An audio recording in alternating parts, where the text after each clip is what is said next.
Well, it's my privilege and honor tonight to serve the citizens of Rock Island and to promote the State of the City address.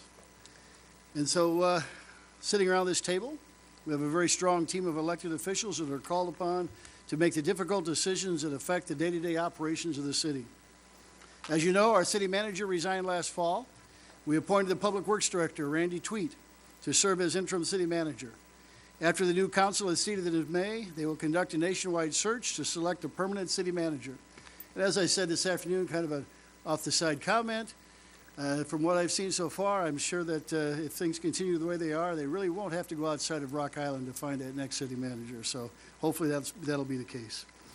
Retirements and career advancements this past year created opportunities for the city to hire 3 new department directors. In early spring, our Parks and Recreation Director, Bill Nelson, retired. The Assistant Director, John Grip, was promoted to fill that position and has done an outstanding job. Also, the past year, our Community Economic Development Director and our Director of the Martin Luther King Jr. Center accepted new positions in other communities.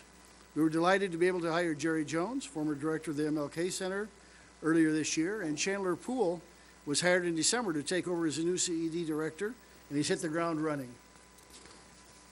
Mr. Tweet, along with his team of new and seasoned directors, continues to address the ever-changing needs of the city.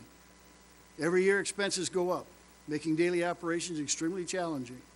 This team has proven to be up to the task of a challenging physical environment. I'm sure everyone continues to follow the budget issues with the state of Illinois, but here in Rock Island, we entered 2017 with a balanced budget. We will again fully fund our pension obligations, maintain substantial financial reserves, and as we have in the past, we will continue to evaluate all open positions to continue reducing expenses. Even though the county tax levy continues to fluctuate, I'm proud to report that 2017 will be the 6th year in a row where the city of Rock Island has not increased the property tax rate. It continues to be below the 2012 rate. Our Information Technology, or IT department, continues to contain costs while improving municipal efficiencies, security, and system availability. They work closely with the police department to get technology operational for the new police station. Video surveillance, card access systems, telephone services, and digital signage were all selected and installed in this past year. Last spring, IT implemented the process allowing for the council to participate in council meetings remotely. Security was enhanced in City Hall, and they worked with the fire department to deploy tablet technology for their inspections and scheduling. During the summer, IT worked with Parks to update their seasonal facilities to the new cloud software, and they worked with numerous departments to upgrade video surveillance and security. As the year ended, cost containment continued to be the focus, and newer and more economical communications were established for all city buildings. They also updated the city's website for a newer, fresher, and more easily accessible look in 2017. Recently, the IT department moved to the 2nd floor of the old police station, providing them additional space for training, more workspace, and additional security. That space is being used up in a hurry, and we're really filling that up. The old police station is not going to waste. It's going to be very, very functional. Rock Island libraries continue to be very popular venues for the citizens of Rock Island. More than 240,000 visits are made to the library each year to check out materials, use one of the computers or Wi-Fi, attend a program, or receive reference help. In 2016, electronic materials saw a big jump in numbers as nearly 50,000 items were checked out electronically. Online materials now make up about 13% of the library's total circulation. Adding the new ebook platform, eRead Illinois, and leaving Rivershare to return to their Prairie Cat Library Consortium helped immensely with selection as the electronic material availability increased by over 6 million items. One of the library's proudest accomplishments of 2016 was integrating its summer reading program into Spring Forward Learning Center's Summer Enrichment Initiative, offering free summer camp experiences to 384 children in grades kindergarten through 6th grade. Library personnel are looking forward to partnering with this group again in 2017. As I mentioned earlier, in the beginning of 2016, the Martin Luther King Jr. Center's Executive Director, Dwight Ford, resigned, and former Director Jerry Jones was hired as his replacement. As part of that transition, the board refreshed their strategic plan to reflect governance policies and replicate those of high-functioning boards and made strong efforts to host our state and federal elected officials to tour the facility. Under Mr. Jones' tutelage, the MLK Center began expanding its partnerships and programming. The Two Rivers YMCA and Arrowhead Family and Youth Services signed lease agreements to occupy space within the facility. After receiving a grant from the National Recreation and Parks Association, the MLK Center added services to support nutrition and wellness education to youth and families. The center agreed to contract with the Illinois Department of Children and Family Services to provide a family advocacy center beginning in 2017. The center staff will now serve as support to families at risk for separation due to issues of safety. The addition of these partnerships and programming will allow the center to add more staff and expand services further into Rock Island County. The MLK Center remains vital to our community, providing services to over 2,000 youth with after-school programs, summer camp, and prevention services, while an additional 18,000 people were served through special events, clubs, and other programs. The center is definitely poised to provide a very positive impact for 2017. Shortly after John Grip took the helm of the Parks Department last year, the department underwent a reorganization that reduced expenses by over $300,000, with no staff members being laid off. This was accomplished through retirements, job consolidations, and promotions. Soon after, as another phase of the reorganization, a three-tier park maintenance system based on the Ballard King and Associates feasibility study of the department was established. This system was developed from information gained from public meetings and staff input and will be a very valuable tool when making future decisions about our city parks. A new registration software system was developed in 2016. ActiveNet is very customer-friendly and has advanced marketing capabilities, which boosted several recreational programs. This software makes tracking program success possible. Our Parks Department continues to work with the local Quad City Pickleball Club. This group raised over $30,000 to develop the first outdoor dedicated pickleball facility on the Illinois side of the Quad Cities, and the facility at Mel McKay Park has been a huge success. For the first time, the Rock Island Fitness and Activity Center, fitness room, and cardio loft remained open this year during the annual 2-week RIFAC Spruce Up. All the fitness equipment was replaced at the facility this past year through a lease agreement, and the replaced equipment is being utilized in the fitness room at the new police station.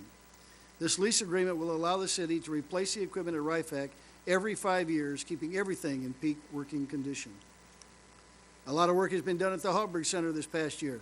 The Parks Department formed a great relationship with the Friends of Hallberg, with their volunteers, helping to complete tuck work, tuck pointing, exterior painting, plumbing projects, groundworks, and tree removal, and deep cleaning. The Parks Department has also been working with the Friends of Douglas Park, volunteers to upgrade the irrigation to the ball fields, electrical work on the scoreboard and buildings, work on the concession stand, turf reconditioning, and general cleanup. These partnerships have been very beneficial and will continue to develop as time goes on. In 2016, our Parks Department hosted 13 free concerts in Schwiebert Riverfront Park and Lincoln Park. All were well attended and were very well received by the community. The annual July 4th celebration, Red, White, and Boom, was held at Schwiebert Park again this year with over 15,000 people in attendance in our downtown area, with an equal number of people attending on the Iowa side of the river. This celebration has truly become a major bi-state event. Later in the year, over 2,000 people attended Fright Night in the district, a free, family-friendly Halloween event that is organized jointly with the district, the Martin Luther King Jr. Center, and Rock Island Clean and Beautiful. Along with all the programs and activities, the Parks Department is striving to meet ADA requirements in the city. A new path was installed at Haymaker Park. Path work was completed to the Douglas Park bathrooms, and ADA compliant surfacing was installed at the Scaphitis Parkway Playground. In Lincoln Park, the stairs on the northeast corner of the park were completely rebuilt. The footings for the park's historic cannons have been completed, and newly restored cannons will be replaced in the spring. One of the most positive accomplishments of the Parks Department for 2016 was the improved relationships with the public. A series of meetings providing updates and seeking public input was held throughout the year. These meetings have shown a great deal of transparency in the department, and that has been well received by the public. The Rock Island Fire Department continues to make improvements to enhance their ability to serve the public.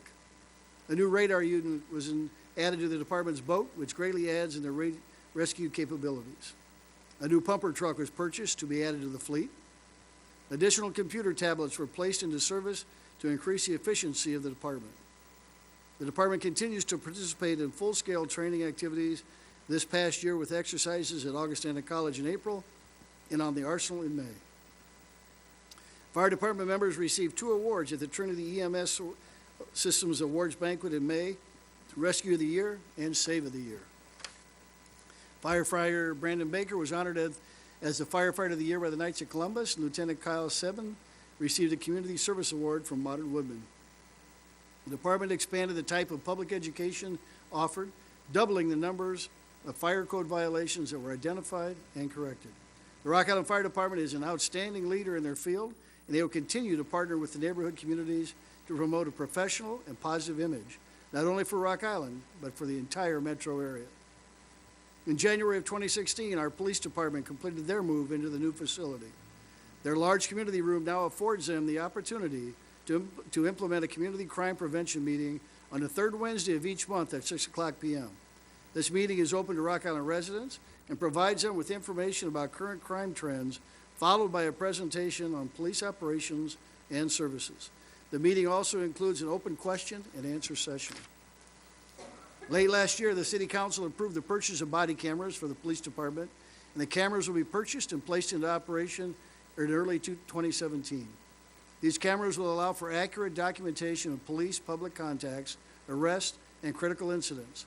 They will not only serve to enhance the accuracy of our officers' reports and testimony in court, but they will also add the ability to review for probable cause, officer and suspect interaction, evidence for investigative purposes, and provide additional tools for officer training. The police department assigned an officer to Drug Enforcement Administration Task Force this past year, which greatly strengthens our drug fighting capabilities, not only in Rock Island, but also in the Metro Quad Cities. They have implemented the new physical agility test for police applicants based on recommendations from the Illinois Police and Fire Commissioners Association. The new testing more closely resembles the actual job requirements and critical skills while also eliminating the old gender-based standards. Like our fire department, our members of the Rock Island Police Department continue to provide outstanding education, protection, and service to the citizens of Rock Island. 2016 was another busy year for our Public Works Department. We were fortunate that the Mississippi River only reached flood stage once this past year, and that was a minor event at best. This allowed us to keep our resources to a minimum, and the department continued on a steady work pace on projects well into the fall season. On the maintenance side, the Streets and Utilities Division performed annual maintenance of the city's infrastructure, including patching streets, replacing catch basins and manholes, repainting storm and sanitary sewers, painting, and other routine maintenance. The engineering department managed numerous projects, including seal coating, brick street repair, asphalt patching, and crack and joint sealing throughout the city. The 2 largest projects were full-depth concrete patching program and hot-in-place asphalt recycling program. The full-depth concrete patching projects, both contracted and in-house, were the main focus for the Public Works Municipal Services Division, with $800,000 expended in 2016. With this program, bad sections of concrete were replaced all the way to the base material at numerous areas throughout this entire city. This is the first year the city reconstructed an entire street, 24th Avenue north from 12th Street to the dead end. It was replaced due to years of deterioration from groundwater. A drainable base and drain tile system were installed to allow the water to be captured under the pavement and diverted to the proper drainage area. Closely behind the concrete patching was a hot-in-place recycling program, $456,748. With this program, the top 1.5 inches of asphalt is rejuvenated and sealed, creating a new enhanced driving surface at a much quicker pace and at a much lower cost. The cost savings has allowed us to use this new program to repair many additional streets and has received very positive comments. This was the second year for the free sidewalk replacement program. This new program replaced the former 50-50 program that was eliminated in 2015 and has been met with great reviews. Work was done by a mix of in-house and contract maintenance, with over 16,000 square feet of sidewalk replaced in 2016. The program was very successful, and a substantial number of locations are already scheduled for 2017. The Municipal Services Division replaced the entire sidewalk on the north side of the parking garage on 3rd Avenue and in front of Circuit 21. The streetscaping included tree removal and trimming and bench installation. The new program continues to get rave reviews. The test program for the enhancement of gravel alleys also received favorable response from the residents and was continued in 2016. 11 blocks of gravel alleys were treated with asphalt millings, sprayed with a liquid asphalt product, creating an end result that is similar to an asphalt street. The first year locations were tested and are still in excellent condition. In 2016, every major street in the city was passed using our asphalt injection vehicle. We had right-of-way tree trimming was performed on the 17th and 20th Street corridors, and ditch cleaning projects were completed on the 31st Street west of Andalusia Road. Levee maintenance was also completed in 2016, including tree removal and trimming, riprap installation, weed spraying, and pest removal. The work on the long-term control plan continues to progress. Work has been completed on the old farmhouse storage basin and the 6th Avenue relief sewer between 5th and 24th Streets. Design work continues on the Blackhawk lift station. The final work is scheduled to be completed in 2017. The entire project is mandated by the federal government to be completed by 2018.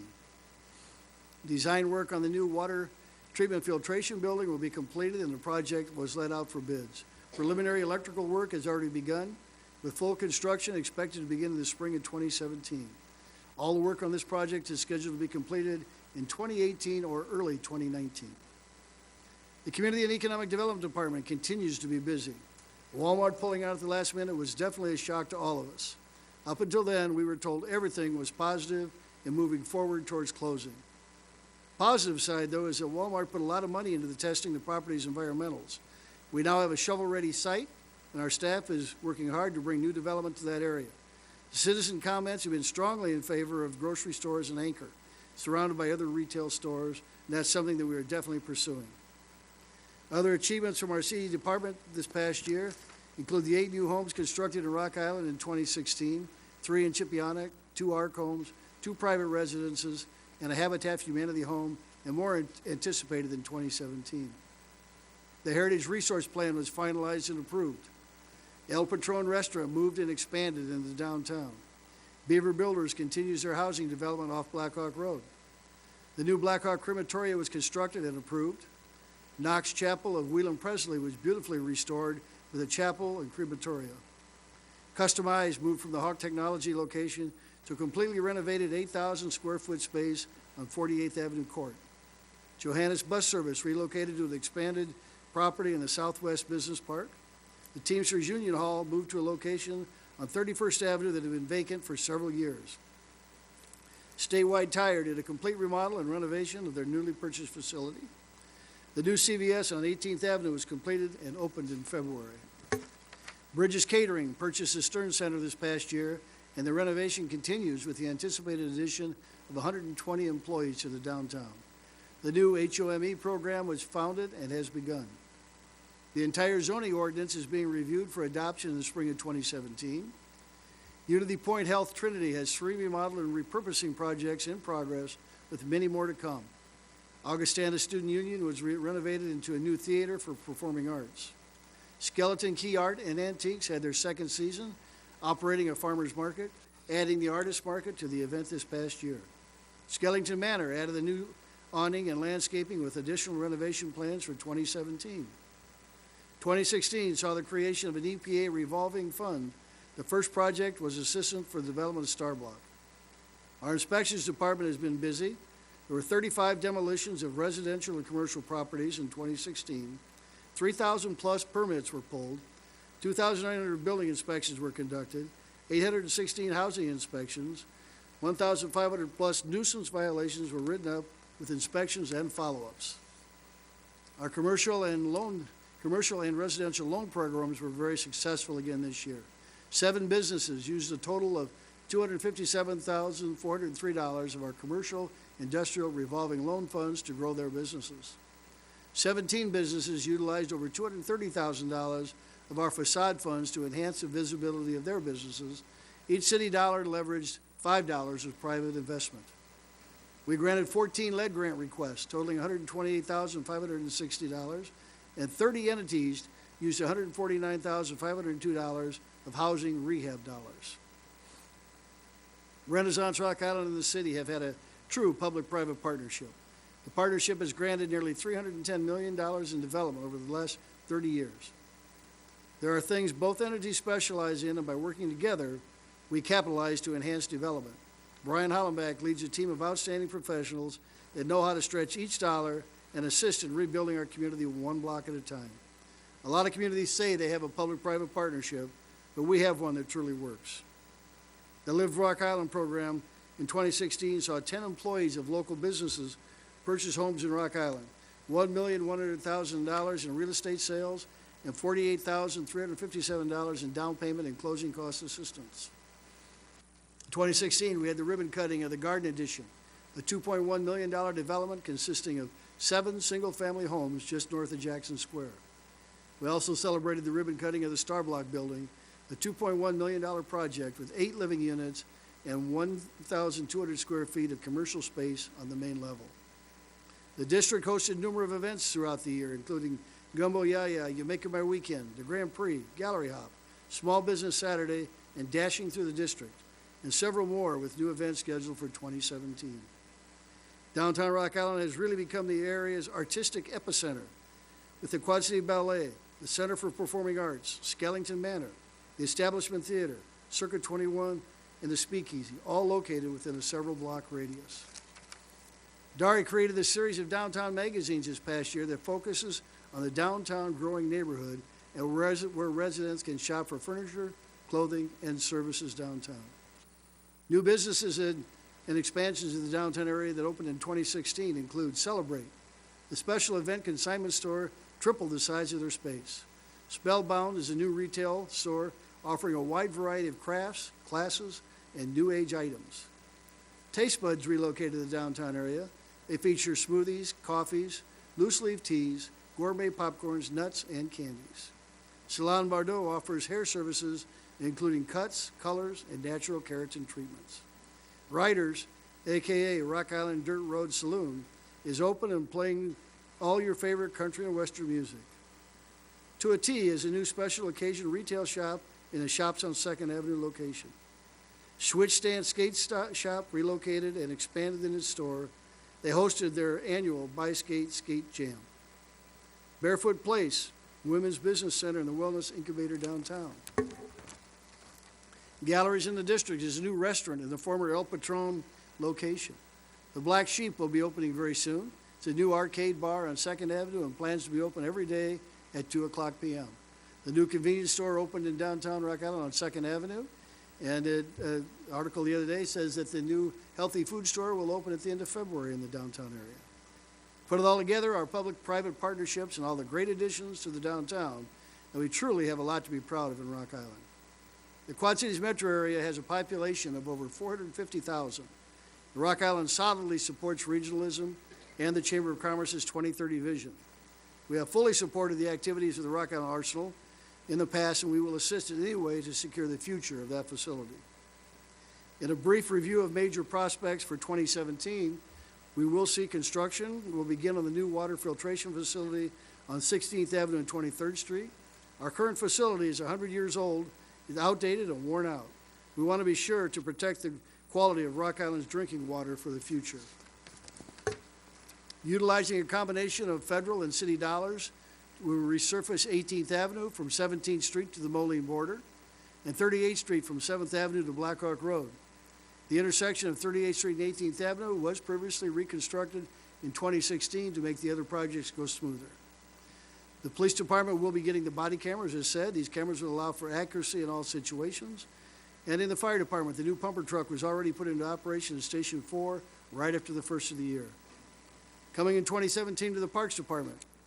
I talked a little bit about the historical cannons, but they're going to be placed back in Lincoln Park after being gone for several years. The two 1918 Waterville Arsenal 105 cannons were donated to the city by the federal government in the 1940s. In 2012, they were removed to be refurbished. The footings were completed in 2016, and when the wheel work is completed in 2017, the cannons will be returned to their rightful place in Lincoln Park. The gazebo at Lincoln Park will be remodeled. It'll be scraped, painted, and have a new roof. The basketball courts at Lincoln and Hodge Parks will be resealed, painted, and have new rims installed. The roof will be replaced on the garage at Douglas Park. Gaming funds will be used to develop a playground at Douglas Park. The intent is to install a playground, proper ground material, benches, landscaping, and playground lights. One of the city's largest projects in recent history was actually the culmination of 3 developments. These were all because of the 11th Street project. And these 3 developments resulted in a $20 million investment. Missman Inc. built their new 3-story corporate headquarters.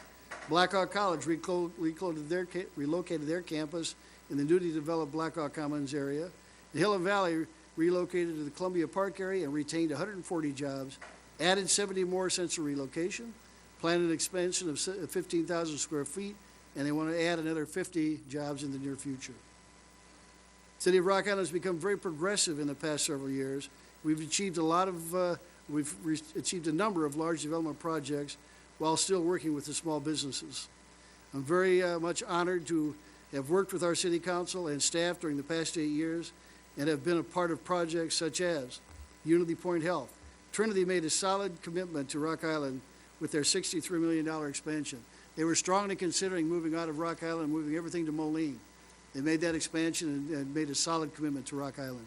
Green Thumb Industries, we worked with them to build their marijuana growing facility in the southwest area shortly after medical marijuana was legalized by the state of Illinois. FedEx relocated, built an 189,000 square foot state-of-the-art distribution facility, also in the southwest area.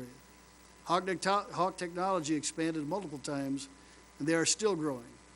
We built a new public works facility, built a new police department. Our fire department received a new fire rescue boat. Metrolink relocated and expanded their main terminal facility. Metrolink built a new transfer station downtown by the Locks Apartments. The Locks added 36 housing units to our downtown area. Bridges Catering bought the Stern Center and brought their corporate facilities to Rock Island, along with 120 jobs. We added a new Family Dollar on 38th Street in the former Aldi building. Schweber Riverfront Park continues to thrive as a beautiful family-friendly attraction on our riverfront. The Housing Authority built the new 3rd and 11 townhomes as part of their Home Buyers Incentive Program. The Housing Authority also built Cascade Gardens, Linden Lane, and Douglas Park Place, offering many more housing choices and opportunities. Beaver Builders built several new housing units off of Blackhawk Road. Plus, I've got a whole sheet of numerous smaller projects, but we're not going to go through those. As you can see, a lot has been accomplished in Rock Island in 2016 and over the past several years. And we have a lot to be proud of in Rock Island. The city is positioned for very strong growth in the future, and I'm honored to be a part of that as your mayor. Thank you.